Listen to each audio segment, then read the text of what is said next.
جمیلہ فاطمہ بنت شکیل فاطمہ بنت سید رازق رضا مرحوم کو ارسال فرمائے. اللہم صل علی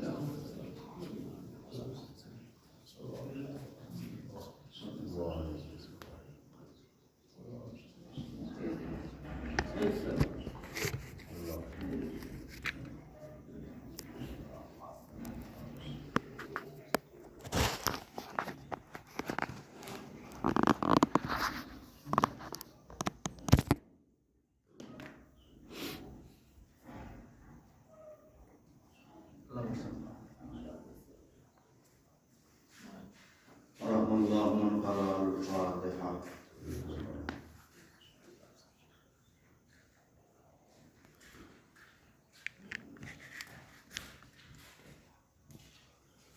اللهم صل على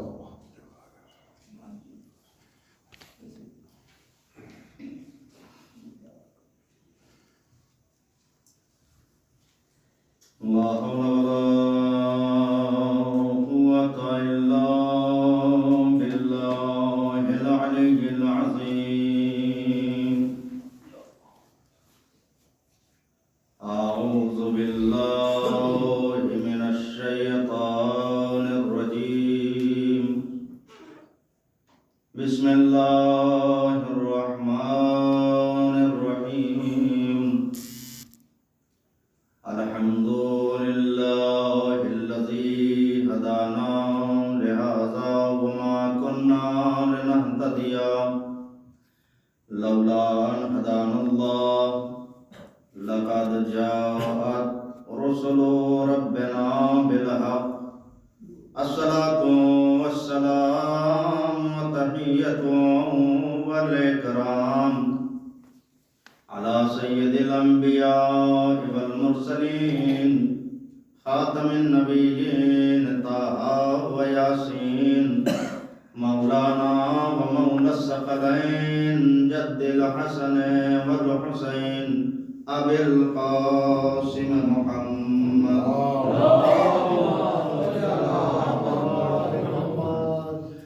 وعلى أهل بيته الطيبين الطاهرين المعصومين المظلومين المنتخبين المنتجبين.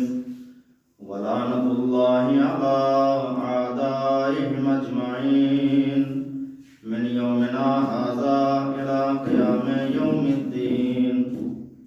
أما بعد فقد قال الله تبارك وتعالى في القرآن المجيد ومحكم كتابه الحكيم وقوله الحق. بسم الله الرحمن الرحيم. إنا لله وإنا إليه راجعون. صدق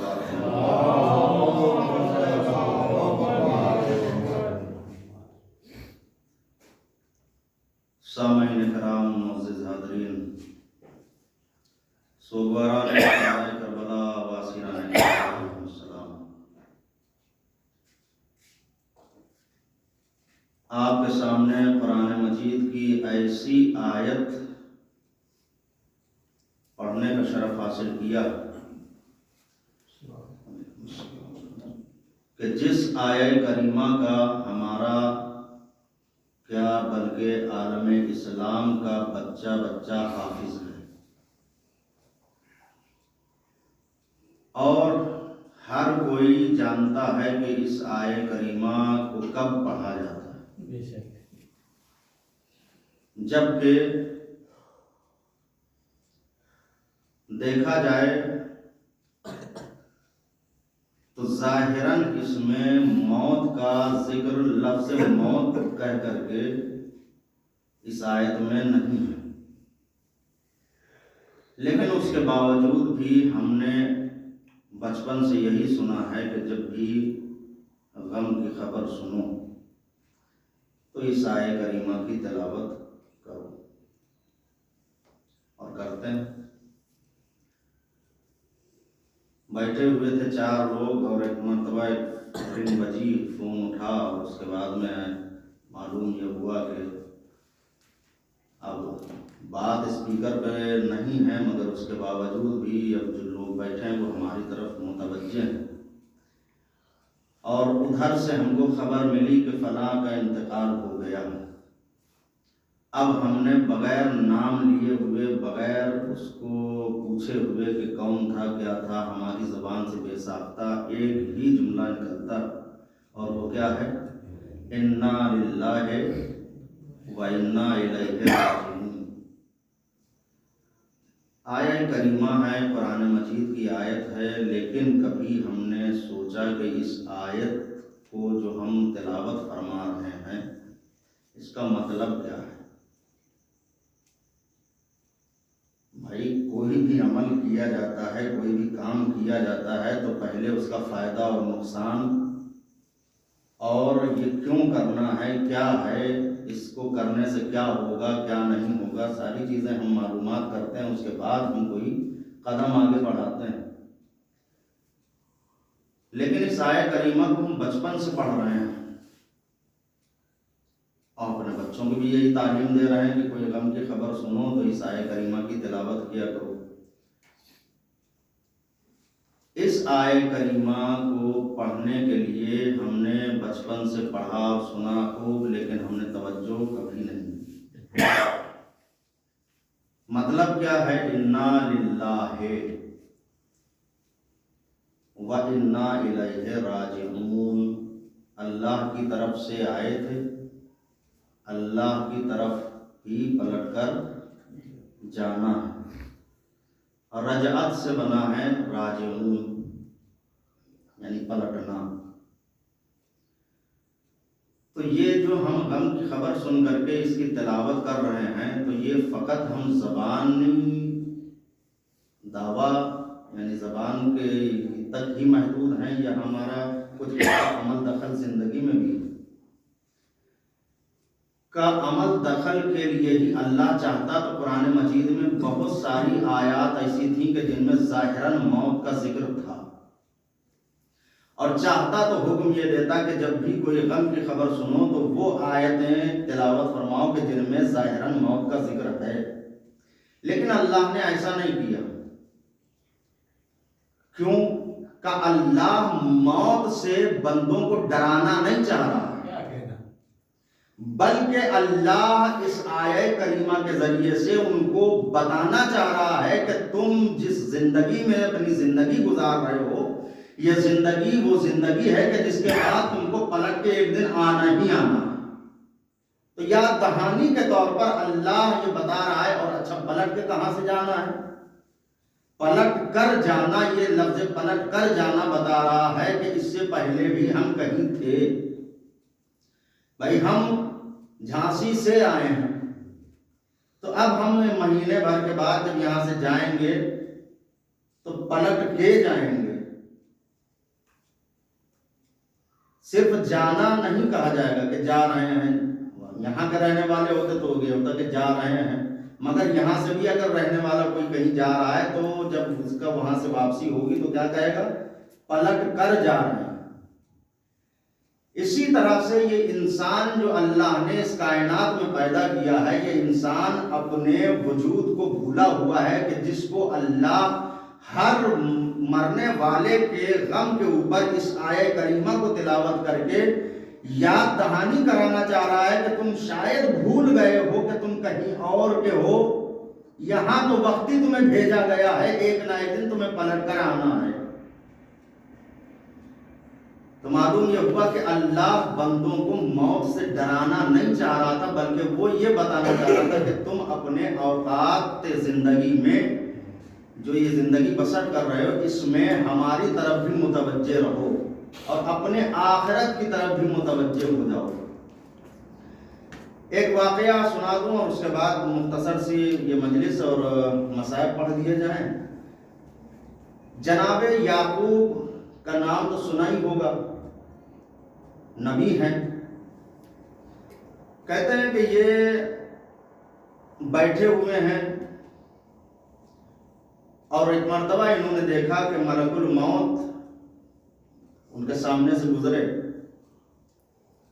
اب انسان اب ہم تو دیکھ نہیں سکتے، بلکہ ملک الموت کے لیے روایات میں ملتا ہے، معصومین کہتے ہیں کہ ہر گھر میں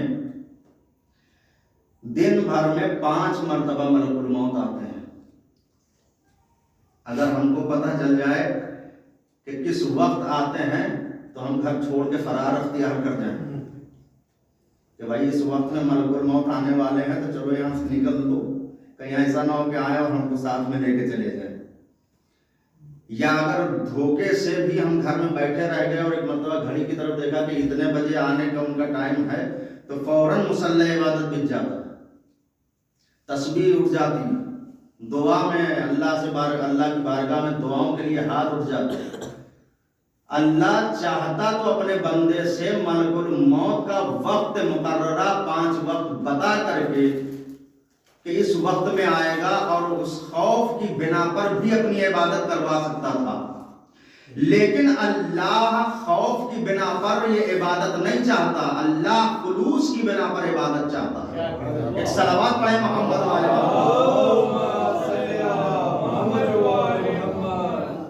اب یہ ملک الموت جو آتا ہے گھر میں 5 مرتبہ آتا ہے، مگر وقت کسی کو پتا نہیں ہے۔ 5 مرتبہ آتا ہے چلا جاتا ہے، روز کا روٹین ہے، ملک الموت روز آتا ہے، لیکن ہم انسان وہ ہیں کہ جو نہ ملک الموت کو دیکھ پاتے ہیں اور نہ ہمیں خبر ہے۔ جناب یعقوب بیٹھے ہوئے اور ملک الموت سامنے سے گزرے تو ایک مرتبہ جناب یعقوب کی پیشانی پر پسینہ نمودار ہوا۔ کیوں پسینہ نمودار ہو رہا ہے؟ اللہ کا نبی ہے، ملک الموت کو دیکھا، پہچان لیا، اور پسینہ موت یعنی پیشانی کے اوپر۔ تو ایک مرتبہ ملک الموت قریب آئے اور آ کر کے کہتے ہیں کہ یہ پیشانی پر پسینہ کیسا ہے؟ کہا کس لیے آئے ہو؟ گھبرائے نہیں، میں آپ کے لیے نہیں آیا ہوں، میں تو پڑوس میں فلاں کے گھر جا رہا تھا، ان کو لینے کے لیے آیا ہوں۔ تو جناب یعقوب نے اس سے یہ عہد و پیمان لیا ملک الموت سے کہ دیکھو ٹھیک ہے تم ہمیں لینے آج نہیں آئے ہو، مگر ایک نہ ایک دن تو آؤ گے، اور تم جہاں بھی جاتے ہو کسی کو بتا کر نہیں جاتے ہو۔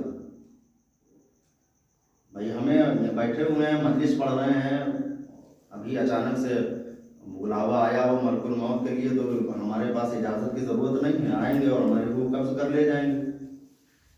تو کہنے لگے کہیں بھی جاتے ہو تو آپ بتا کر کے نہیں جاتے ہو، مگر ہم سے یہ وعدہ کر کے جاؤ کہ جب ہماری موت قریب ہوگی تو 10 دن پہلے تم ہم کو آ کر کے بتا دو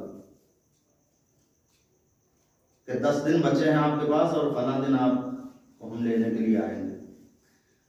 اس نے کہا ٹھیک ہے، مگر یہ کہ ہم تو نہیں آ پائیں گے، اس لیے کہ بہت دور دور جانا پڑتا ہے، گاؤں گاؤں شہروں شہروں جانا پڑتا ہے، ہم اپنے نمائندوں کو بھیجیں گے اطلاع کے لیے۔ بات ہو گئی، ملک الموت چلا گیا، جناب یعقوب اپنی زندگی گزار رہے ہیں، یہاں تک کہ جناب یعقوب کے بیٹے اپنے بھائی کو اپنے ہمراہ لے جا کر کے جنگل میں کنویں کے حوالے کر چکے، اور پھر وہی بچہ کہ جس کو کنویں کے حوالے کیا گیا تھا، یہ بچہ ایک قافلے کے ذریعے کنویں سے نکلا، اور نکلنے کے بعد عزیز مصر کے ہاتھوں فروخت ہوا، اور اپنی زندگی گزارتے گزارتے ایک وقت وہ آیا کہ اس کے ہاتھ میں مصر کی حکومت آ گئی، اور زمانہ گزرتا رہا، اور یہاں یعقوب اپنی زندگی گزار کر کے اب اپنے بیٹے کے غم میں، فراق یوسف میں اپنی آنکھوں کی بینائی کھو چکے۔ اب یہاں پر آپ دیکھیں کہ جناب یوسف جیسا نبی کہ جس کے 12 بیٹے ہیں، 12 میں سے ایک جدا ہوا ہے، مگر نبی کو معلوم ہے کہ مرا نہیں ہے، معلوم ہے مرا نہیں ہے، صرف جدا ہوا ہے، اور نبی کو یہ بھی معلوم ہے کہ وہ کہاں ہے۔ اگر نبی کو یہ معلوم نہ ہو تو پھر وہ معصوم نہیں کہ جس کو علم نہ ہو، ہم ایسے معصوم مانتے ہی نہیں ہیں۔ جناب یعقوب کو معلوم بھی ہے، لیکن اس کے باوجود بھی قرآن کہہ رہا ہے کہ جناب یوسف کے فراق میں جناب یعقوب اس قدر روئے، پوری زندگی گریہ کیا اور اس قدر روئے کہ آنکھوں کی بینائی چلی گئی، بینائی چلی گئی، زمانہ قریب آیا اور پھر بیٹھے ہوئے ہیں ملک الموت، ایک مرتبہ حاضر ہوئے۔ اچھا، پہلے جب ملاقات ہوئی تھی اس سے پہلے تو جناب یعقوب کی پیشانی کے اوپر پسینہ تھا، پریشانی تھی، لیکن آج جو ملک الموت کو دیکھا تو اب پریشانی نہیں ہے، نہ آپ کی پیشانی کے اوپر پسینہ ہے، بلکہ بڑے ہی مخلصانہ انداز میں اس کو اپنے قریب بلایا اور بلانے کے بعد کہتے ہیں کہ بتاؤ کس لیے آئے ہو، آج کس کو لے جانے کے لیے آئے ہو؟ اس نے کہا آپ کو ہی لے جانے کے لیے آیا ہوں۔ اب جناب یعقوب نے جیسے ہی سنا کہ اس نے کہا کہ میں آپ کو لینے کے لیے آیا ہوں، تو جناب یعقوب کہتے ہیں کہ تم سے ہمارا یہ معاہدہ ہوا تھا کہ ہماری موت سے پہلے جب تم ہمیں لینے آؤ گے اس سے پہلے 10 دن پہلے ہم کو اطلاع کر دو گے، تم نے ہم کو کوئی اطلاع تو کی نہیں۔ تو اس نے بھی کہا کہ دیکھیے حضور، ہم نے آپ سے پہلے ہی کہہ دیا تھا کہ ہم تو نہیں آئیں گے مگر اپنے نمائندوں کو بھیج دیں گے۔ تو جناب یعقوب نے کہا کہ نہ تیرا کوئی نمائندہ آیا نہ تو خود آیا اور مجھے لینے کے لیے ایک دم سے آ گئے۔ تو اس نے کہا نہیں حضور، ہم نے سرکار آپ کی خدمت میں اپنے نمائندوں کو بھیجا تھا۔ اب نمائندہ کون ہے سنیں؟ کہا کون سا نمائندہ بھیجا تھا؟ کہا پہلا نمائندہ جو ہم نے آپ کے خدمت میں بھیجا تھا وہ تھا کہ ایک روز آپ کی داڑھ میں درد ہوا تھا، تکلیف ہوئی تھی۔ اب جناب یعقوب نے سوچا کہ ہاں درد تو ہوا تھا، کہنے لگے وہ میرا پہلا نمائندہ تھا کہ سنبھل جاؤ تمہاری موت عنقریب آنے والی۔ کہنے لگے اچھا بتاؤ، وہ تو ہوا تھا، ٹھیک ہے، تم نے بھیجا تھا نمائندہ، وہ آیا، میں نہیں سمجھ سکا۔ کہا دوسرا نمائندہ؟ کہا دوسرا نمائندہ وہ ہے کہ جو آپ کی داڑھی اور بالوں کی سفیدی ہے، دوسرا نمائندہ ہے۔ کہ داڑھی اور بال سفید ہو رہے ہیں تو یہ سمجھ لیجئے کہ اب ہماری عمر قریب ہو رہی ہے۔ کہ تیسرا نمائندہ؟ کہ داڑھی بال سفید ہو چکے ہیں۔ کہ تیسرا نمائندہ؟ کہ تیسرا نمائندہ وہ تھا کہ جو ہاتھ میں عصا ہو اور کمر خمیدہ ہو جائے۔ وقت تو پورا ہو چکا، لیکن آج کے زمانے میں یہ عصے والا زمانہ تو گیا، کیونکہ عمر اتنی طویل ہو نہیں رہی، اب 40 45 50 60 اس سے زیادہ عمر نہیں ہے۔ تو اب کمر خمیدہ ہونے والا سوال نہیں ہے، اب پہلا جو نمائندہ آئے گا وہ آپ کی داڑھ میں، آپ کے بدن میں تکلیف۔ اب یہ جو تکلیف ہو رہی ہے، جو داڑھ والا درد ہے، اس کو ہمارے زبان میں ہمارے یہاں کیا کہا جاتا ہے؟ عقل داڑھ نکل رہی ہے، یعنی اب عقل مکمل ہو رہی ہے۔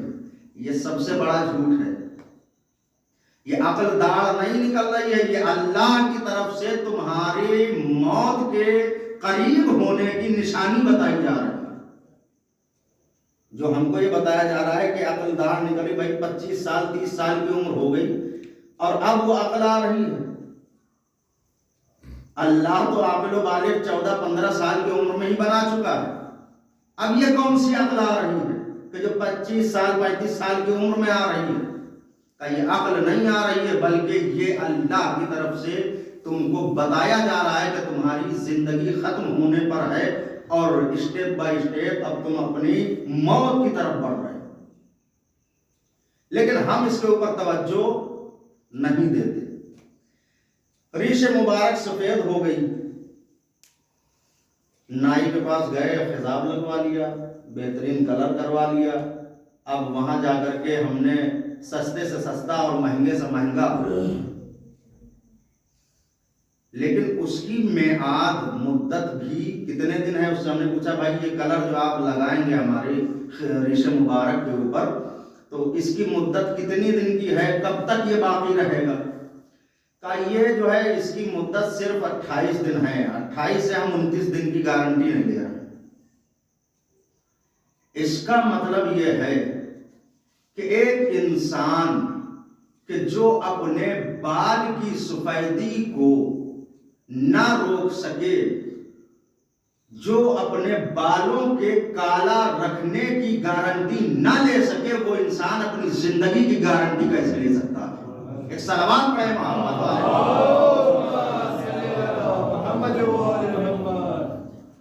ریشہ مبارک سفید ہو رہی ہے، موت کی طرف ہمارے قدم بڑھ رہے ہیں۔ اب ہمیں کیا چاہیے؟ زندگی جو ہم گزار رہے ہیں تو ہمیں اس میں یہ چاہیے کہ ہم اپنی زندگی، ہم اپنی زندگی جو گزارتے ہیں تو کس لیے گزارتے ہیں؟ اپنے لیے۔ ہر انسان یہاں پر بھی جھوٹ بولتا ہے کہ ہم اپنے لیے اپنی زندگی گزار رہے ہیں، نہیں گزارتے اپنے لیے۔ دن بھر محنت و مشقت کر رہے ہیں، کس کے لیے کر رہے ہیں؟ اولاد کے لیے، رشتہ داروں کے لیے، بیوی کے لیے، گھر والوں کے لیے، خاندان والوں کے لیے، لیکن اپنے لیے کوئی فکر نہیں ہے۔ اپنے لیے فکر مطلب کیا ہے؟ کھانا پینا، پہننا اوڑھنا، وہ سب تو ہم ان کے ساتھ کر رہے ہیں، لیکن اپنی فکر یہ نہیں کر رہے ہیں۔ ہر انسان موت سے ڈر رہا ہے۔ اگر موت کا نام لے لیجئے تو صاحب، اگر ہم کو موت آ گئی تو ہمارے بیٹوں کا کیا ہوگا، ہماری بیٹیوں کا کیا ہوگا، ہمارے گھر والوں کا کیا ہوگا، ہمارے خاندان والوں کا کیا ہوگا؟ کچھ نہیں ہوگا ان کا، کسی کا کچھ نہیں بگڑے گا قسم خدا کی۔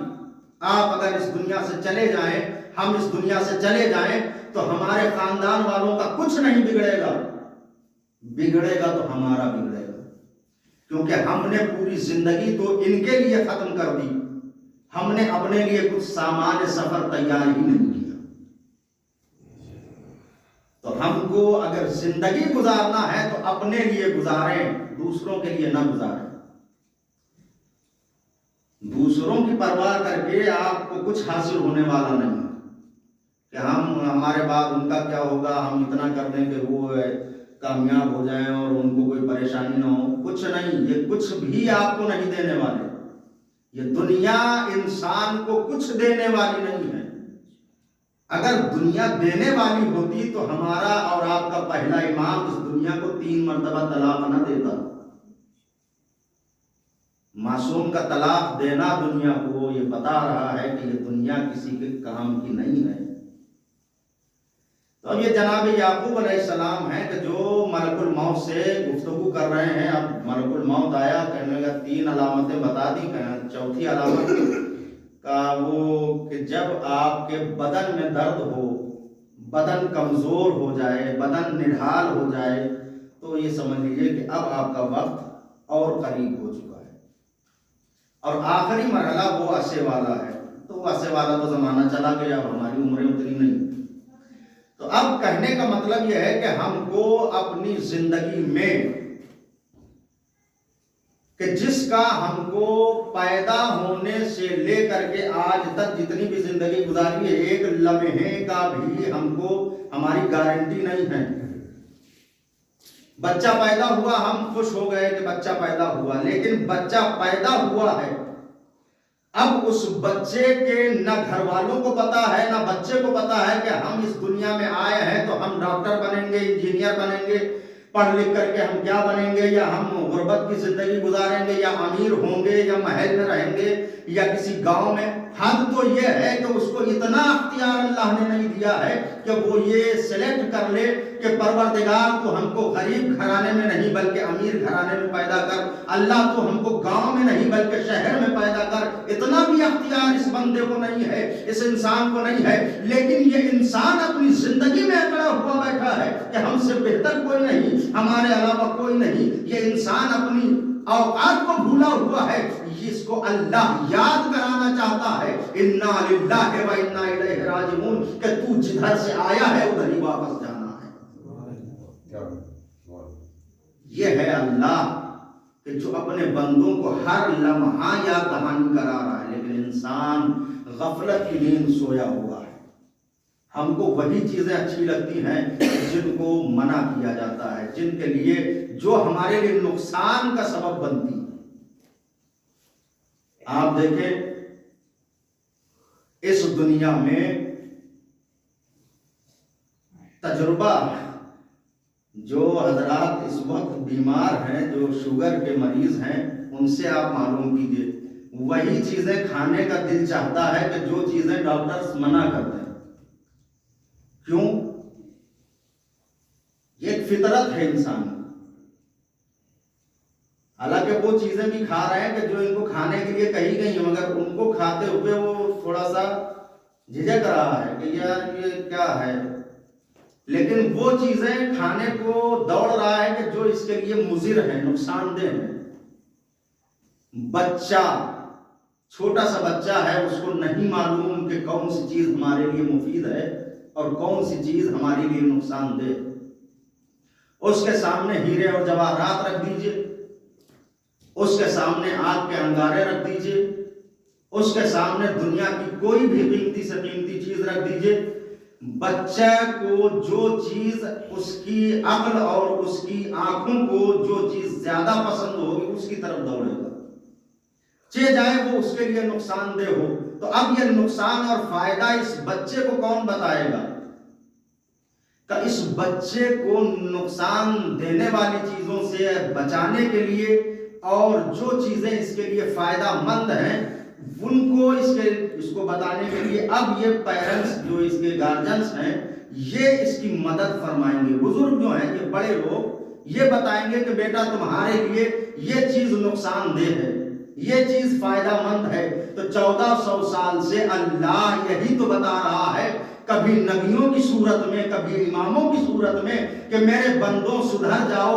ہم نے اپنے نبیوں کے ذریعے سے، اپنے اماموں کے ذریعے سے تم کو دنیا میں زندگی گزارنے کے طریقے بتا دیے، اور ساری کائنات تمہارے حوالے کرنے کے بعد ہم نے نبیوں کے ذریعے، اماموں کے ذریعے بتا دیا کہ کون سی چیز تمہارے لیے نقصان دہ ہے، کون سی چیز تمہارے لیے فائدہ مند ہے، کس چیز کو انجام دینے کے بعد تم جہنم کے حقدار بنو گے، کس چیز کو حاصل کرنے کے بعد جنت کے حقدار بنو گے۔ اب یہ ہمارے اوپر ہے کہ ہم اللہ کے ان بھیجے ہوئے آئمہ اور نبیوں کے بتائے ہوئے طریقوں پر عمل کر کے جنت کو حاصل کر لیں گے، جہنم کی طرف بڑھ جائیں۔ ایک صلوات پڑھیں محمد۔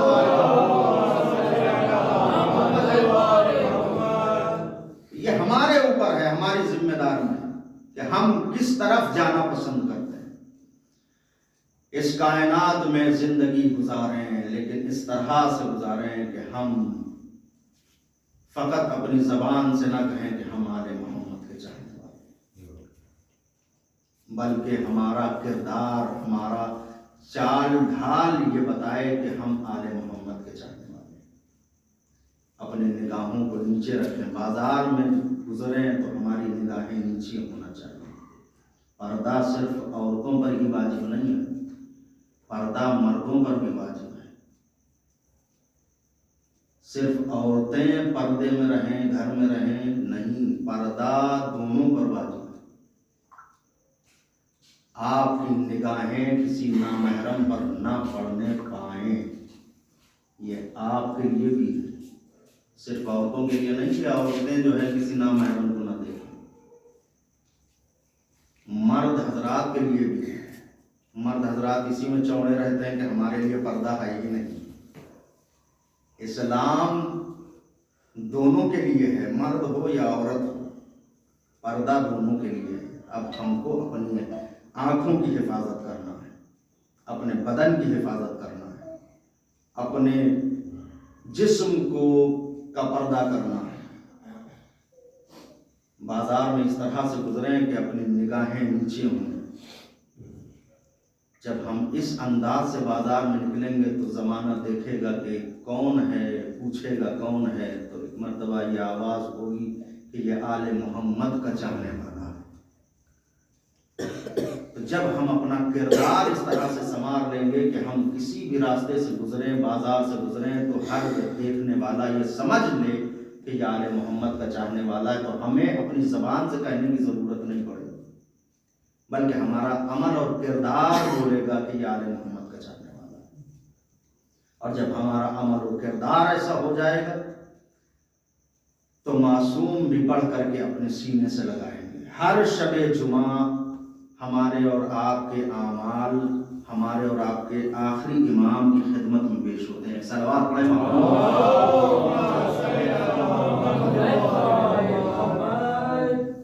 روایات بتاتی ہیں کہ جب اعمال پیش ہوتے ہیں امام کی خدمت میں تو امام ان لوگوں کے اعمال کو جب دیکھتے ہیں کہ جو اس دنیا میں زندگی تو گزار رہے ہیں مگر گناہگار ہیں تو امام گریہ کرتے ہیں اور اللہ کی بارگاہ میں ان کے لیے مغفرت کی دعا کرتے ہیں. ذرا ہم اپنی زندگی میں کوئی بھی کام کرنے سے پہلے یہ سوچ لیں کہ ہم امام کو خوش کرنے والے بننا چاہتے ہیں یا امام کو رلانے والے.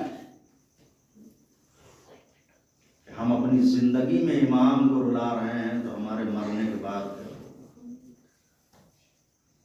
ہم کو ہر عمل کرنے سے پہلے سوچنا پڑے گا، فکر کرنا پڑے گی.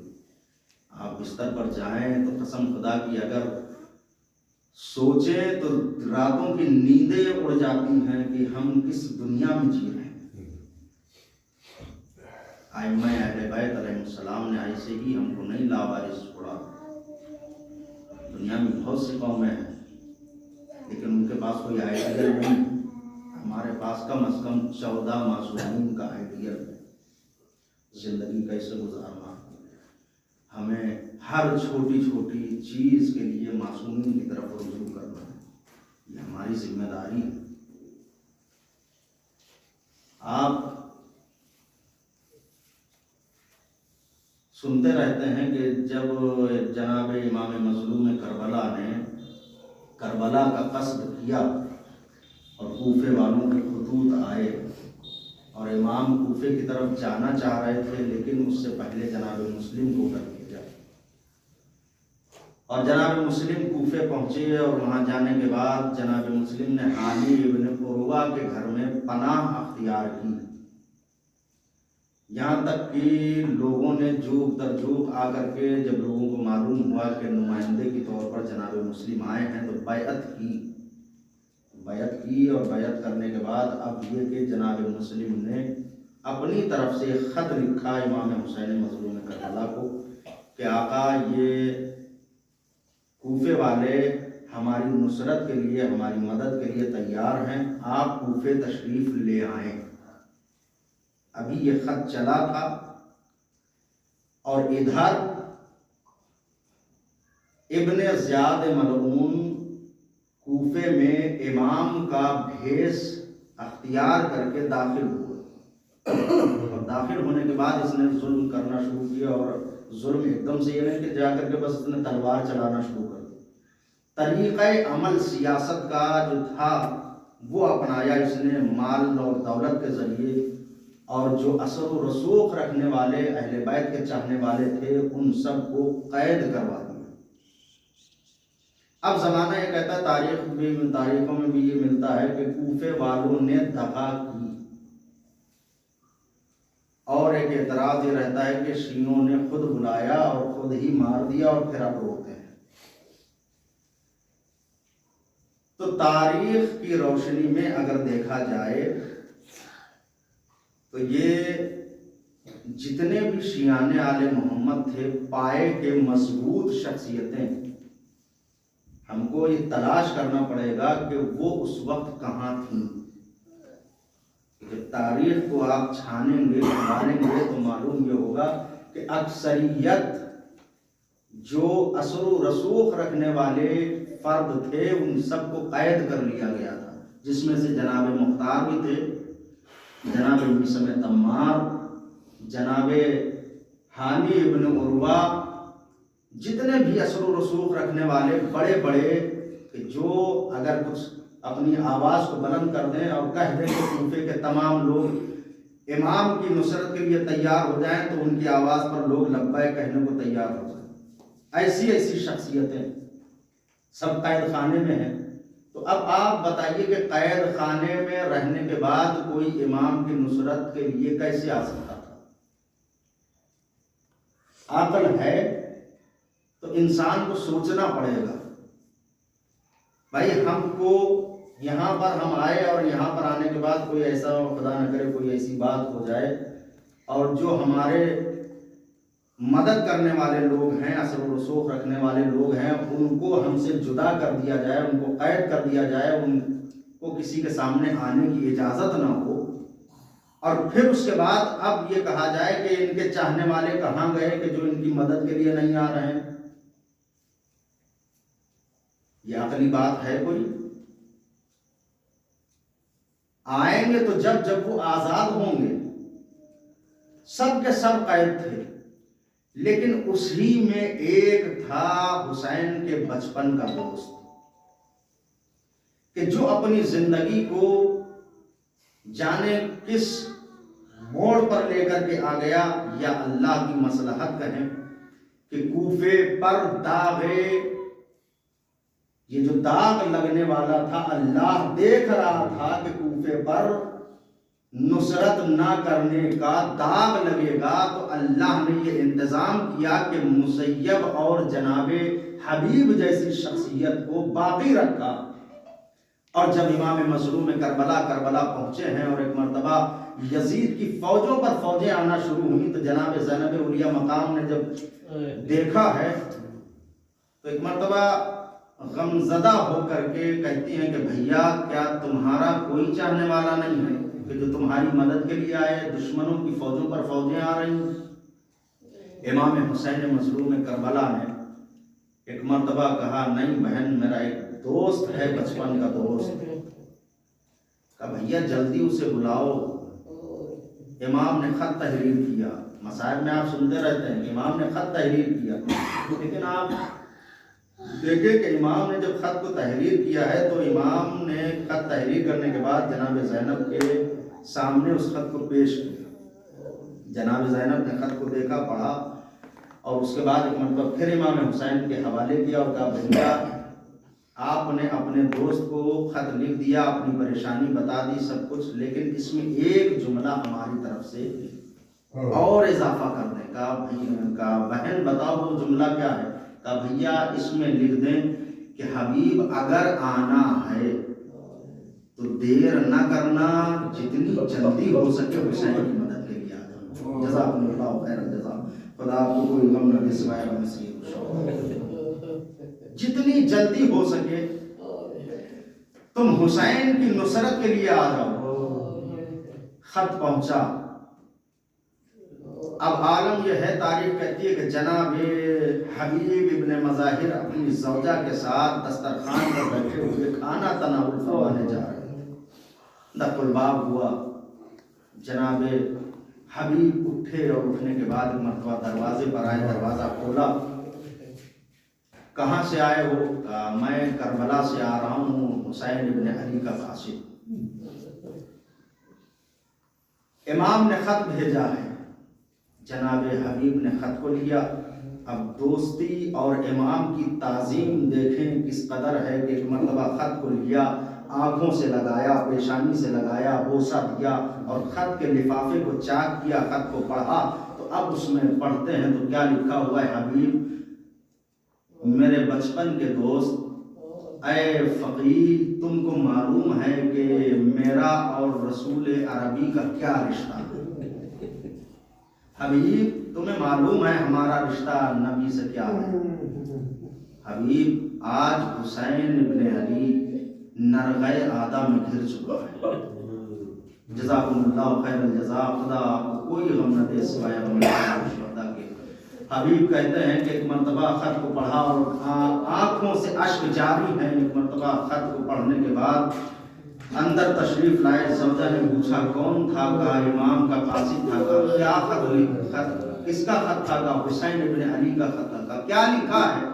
کہا امام مظلوم نے اپنی نصرت اور مدد کے لیے طلب فرمایا ہے، امام کربلا میں ہیں، امام نرغہ آدم میں گر چکے ہیں، اور فقط یہی نہیں کہ امام اکیلے ہیں، امام کے ساتھ ان کی بہنیں ہیں، ان کے چھوٹے چھوٹے بچے ہیں۔ بس ایک مرتبہ زوجہ کہتی ہے کہ حبیب یہ بتاؤ کہ پھر تم نے کیا سوچا؟ حبیب تم نے کیا سوچا؟ ایک مرتبہ حبیب کہتے ہیں کہ میں یہ سوچ رہا ہوں کہ اگر میں چلا گیا تو تیرا کیا ہوگا؟ اللہ اکبر. حسین غریب کی غربت کا اندازہ آپ اس سے کیجئے کہ حسین اپنے بچپن کے دوست کو بلا رہے ہیں اور دوست صرف ایک جملہ کہہ رہا ہے کہ میں یہ سوچ رہا ہوں کہ اگر میں چلا گیا تو پھر تمہارا کیا ہوگا. دیکھیے نصرت امام میں خواتین بھی اپنی جان دینے کو تیار ہیں. ایک مرتبہ تاریخ کہتی ہے کہ جناب حبیب کی زوجہ نے ایک مرتبہ بیٹھی تھی, اٹھ کے کھڑی ہو گئی اور کہتی ہے کہ اے حبیب اگر تم کو میری اتنی فکر ہے تو فکر کرنے کی ضرورت نہیں ہے, اور اگر تم کو یہی فکر ہے کہ ہمارا کیا ہوگا تو تم لو ہماری چادر اوڑھو, گھر میں بیٹھو, میں اپنے امام کی نصرت کے لیے جاؤں گی. تاریخ کہتی ہے ایک مرتبہ حبیب تڑپ گئے اور تڑپ کر کے کہتے ہیں زنے مومنہ میں تو تیرا امتحان لے رہا تھا. بس تاریخ کہتی ہے کہ ایک مرتبہ جناب حبیب ابن مظاہر نے اپنے گھوڑے کو تیار کیا اور اپنے گھوڑے کو تیار کرنے کے بعد غلام کے حوالے کیا اور غلام سے کہا کہ لے جا کر کے سرحد پر فلاں مقام پر لے جا کر کے گھوڑے کو کھڑا ہو جا, میرا انتظار کر, میں وہاں پر آؤں گا. اس لیے کہ کوفے کے حالات بدل چکے تھے, ناکہ بندی ہو چکی تھی کہ کوئی بھی کوفے سے نصرت کے لیے نہ جانے پائے. بس تاریخ کہتی ہے کہ کسی طرح سے یہ چھپتے چھپاتے ہوئے کچھ دیر ہو گئی جناب حبیب کو اس مقام تک پہنچنے میں جہاں اپنے غلام کو راہوار دے کر کے بھیجا تھا. اب جو کچھ دیر کے بعد جناب حبیب ابن مظاہر پہنچے ہیں تو جا کر کے کیا دیکھتے ہیں کہ گھوڑے کی آنکھوں سے اشک جاری ہے. اللہ اکبر, گھوڑے کی آنکھوں سے اشک جاری ہے اور غلام اس کے آنسوؤں کو صاف کر رہا ہے, اس کی پشت پر ہاتھ پھیر رہا ہے اور کہہ رہا ہے اے رہوار تو غمزدہ کیوں ہوتا ہے, اگر میرا آقا نہیں آیا, تیرا سوار نہیں آیا تو یہ غلام تجھ پر سوار ہو کر کے حسین کی نصرت کے لیے کربلا جائے گا. جزاکم اللہ خیرن, جزا خدا آپ کو کوئی غم نہ دے. تاریخ کہتی ہے کہ ایک مرتبہ حبیب نے منظر دیکھا, اپنا سر و سینہ پیٹ لیا, واہ غربتا واہ مظلوما, کہ حسین پر یہ وقت آ گیا کہ غلام بھی اپنی جان نچھاور کرنے کو تیار ہے. تاریخ کہتی ہے ایک مرتبہ حسین مظلوم کے اس دوست نے راہوار پر سوار ہو کر کے چلنا چاہا اور غلام سے کہتا ہے کہ اے غلام آج سے ہم نے تم کو آزاد کیا. ایک مرتبہ غلام کہتا ہے کہ آقا, قدموں سے لپٹ گیا, آقا پوری زندگی ہم نے آپ کی خدمت کی ہے, جب تک دنیا میں رہے اس وقت تک اپنے ساتھ رکھا, لیکن اب جب جنت کی طرف جا رہے ہیں تو مجھے اپنے سے جدا کر رہے ہیں, آقا مجھے بھی اپنے ساتھ لے کر کے چلے. تاریخ کہتی ہے کہ جناب حبیب ابن مظاہر کربلا پہنچے.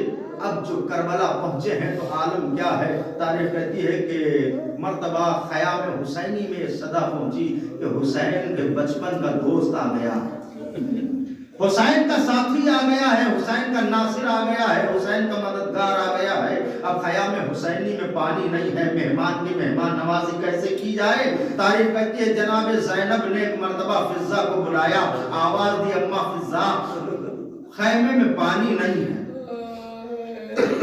اور ہم نے سنا ہے کہ بھائی کا دوست, بچپن کا دوست بھائی کی نصرت کے لیے آیا ہے.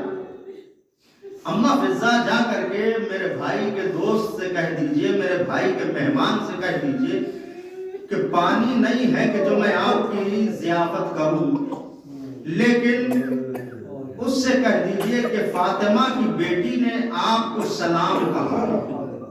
قیامت برپا ہو گئی, مجلس ختم ہو گئی. عزیزان گرامی, تاریخ کہتی ہے ایک مرتبہ فضہ خیمے سے برآمد ہوئی اور ایک مرتبہ خدمت حبیب میں آ کر کے کہتی ہے حبیب ارے نبی زادی نے, فاطمہ کی بیٹی نے پیغام بھیجا ہے. کا وہ پیغام کیا ہے؟ کا وہ کہہ رہی ہے کہ اے حبیب ایسے وقت میں آئے ہو کہ ضیافت کا کوئی سامان ہمارے پاس نہیں ہے کہ ہم تمہاری مہمان نوازی کر سکیں, لیکن حبیب تم کو فاطمہ کی بیٹی نے سلام کیا ہے. ارے حبیب نے امامہ پھینک دیا, سر و سینہ پیٹا, واہ غربتا یہ علی و فاطمہ کی بیٹیوں پر وقت آ گیا کہ غلاموں کو سلام کہلوا رہی ہیں. حسین کا مددگار آ گیا, حسین کی نصرت کے لیے.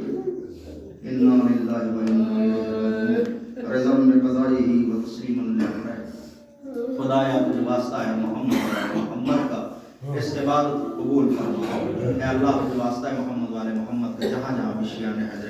ہم سب کی عزت جان مال ناموس کی حفاظت فرما معبود تجھے واسطہ ہے محمد وال محمد کا ہم سب شیعان حیدر کرار جہاں جہاں بھی سب کو حج و زیارات سے مشغول فرما جو روزگار سے لگے ہوئے ان کو روزگار میں خیر و برکت عنایت فرما جو بے روزگار انہیں روزگار عطا فرما جو شیعان آل محمد بے اولاد ہیں انہیں اولاد صالح عطا فرما جو با اولاد ہیں ان کے اولاد کو نیک اور صالح بننے کی توفیق عطا فرما میرے معبود جو بیمار ہیں ان سب کو شفا عاجل و کامل عطا فرما اے اللہ تجھے واسطہ محمد وال محمد کا بزرگان دین کا ہمارے سروں پر سایہ قائم و دائم رکھ میرے معبود تجھے واسطہ محمد وال محمد کا مزارات مقدسہ کی حفاظت فرما علماء کرام مراجع کرام کی حفاظت فرما معبود ان کا سایہ ہمارے سروں پر تادیر باقی رکھ اے اللہ جس مرحومہ کے لیے یہ مجلس منعقد کی گئی ہے مرحومہ کے گناہ صغیرہ و کبیرہ کو معاف فرما ان کے درجات کو بلند فرما جوار معصومین میں جگہ مرحمت فرما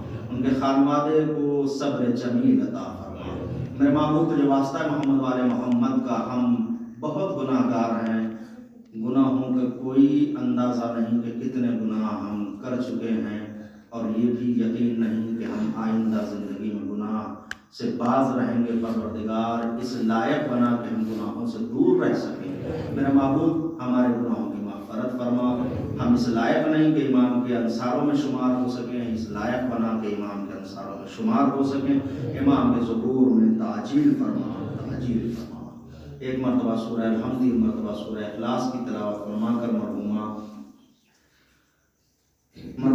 شبیل فاطمہ بنت سید رازق رضا کی روح کو ایصال فرمائے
تیر چبھ جائیں گے للہ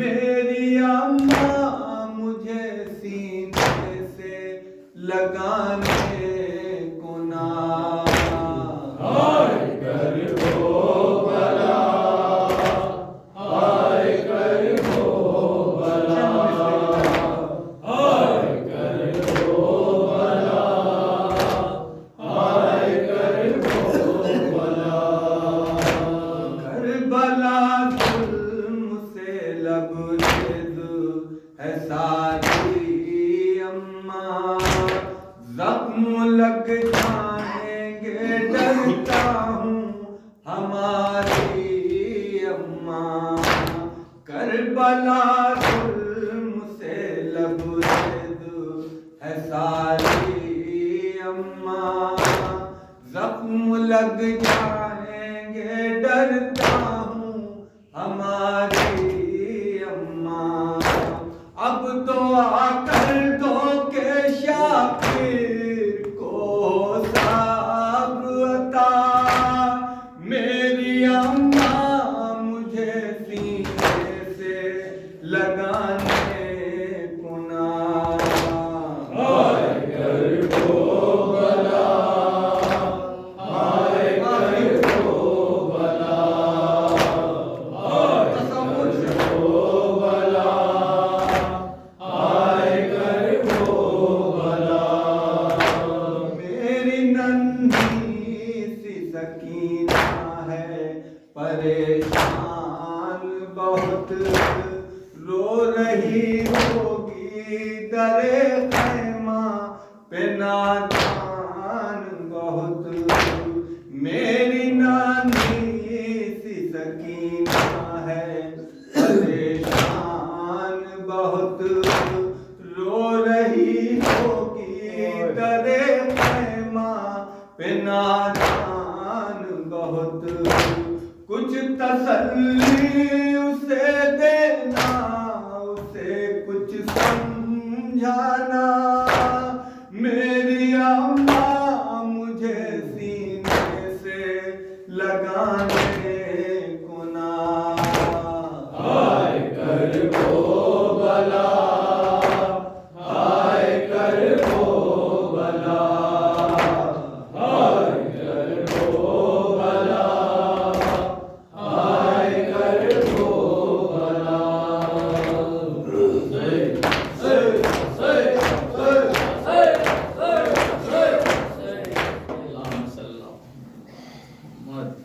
السلام علیکم یا ابا عبداللہ، السلام علیکم یا ابن رسول اللہ، السلام علیکم ورحمۃ اللہ وبرکاتہ، السلام علیکم مولاي یا قریب الغرباء، السلام علیکم یا معین الضعفاء والفقراء، والسلام علیکم یا شمس الشموس یا انیس النفوس ایها المدفون بأرض دوس، السلام علیکم یا سلطان العرب والعجم، السلام علیکم یا علی ابن موسیٰ الرضا ورحمۃ اللہ وبرکاتہ، السلام علیکم یا مولانا یا صاحب العصر والزمان، الامان الامان الامان من فتنة الزمان، السلام علیکم یا خلیفۃ الرحمن، السلام علیکم یا مظہر الایمان، السلام علیکم یا قاطع البرہان، السلام علیکم امام الانس والجان، عجل اللہ تعالی فرجک وسال اللہ تعالی مخرجک وظہورک وانصارک وآوانک ورحمۃ اللہ وبرکاتہ۔